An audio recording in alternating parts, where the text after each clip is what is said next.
Tourist bus കളറാക്കാൻ 1 ലക്ഷം fees. പുതിയ നീക്കവുമായി സർക്കാർ. Tourist ബസ്സിന് കളറടിക്കാൻ 1 ലക്ഷം രൂപ ഫീസ് ഈടാക്കാൻ ശുപാർശ. കഴിഞ്ഞ 9-ന് ചേർന്ന സ്റ്റേറ്റ് ട്രാൻസ്പോർട്ട് അതോറിറ്റി നിറമാറ്റം പരിഗണിച്ചെങ്കിലും തീരുമാനമെടുക്കാതെ സർക്കാരിന് കൈമാറുകയായിരുന്നു. പെരുമാറ്റച്ചട്ടം പ്രാബല്യത്തിൽ വരും മുൻപ് ഗതാഗത വകുപ്പാണ് ഫീസ് ഈടാക്കാൻ തീരുമാനിച്ച് ഫയൽ നിയമവകുപ്പിന് കൈമാറിയത്. പെരുമാറ്റച്ചട്ടം നിലവിൽ വന്നതിനാൽ ഇതിന്റെ തീരുമാനമെടുത്തിട്ടില്ല.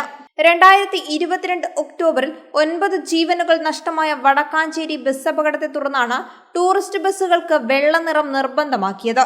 ആന്റണി രാജു ഗതാഗത മന്ത്രിയായിരിക്കെ എടുത്ത തീരുമാനം തുടർന്ന് മന്ത്രിയായ കെ.ബി. ഗണേഷ് കുമാർ പരസ്യമായി തള്ളി പറഞ്ഞിരുന്നു. ഗണേഷ് കുമാർ മന്ത്രിയായി സ്ഥാനമേറ്റ ശേഷം 2024 ജൂലൈയിൽ നിറമാറ്റം വീണ്ടും STA പരിഗണനയിൽ എത്തിയെങ്കിലും വിവാദങ്ങളെ തുടർന്ന് മാറ്റിവെച്ചു.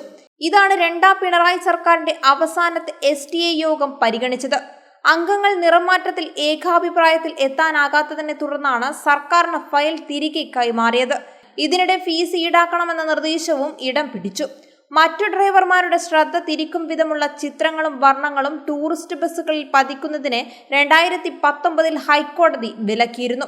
തുടർന്നാണ് ഏകീകൃത നിറം ഏർപ്പെടുത്തിയത്. ഇതിൽ മാറ്റം വരുത്തുന്നത് കോടതി അലക്ഷ്യമാകുമെന്ന ഉപദേശവും ഗതാഗത വകുപ്പിന് ലഭിച്ചിരുന്നു.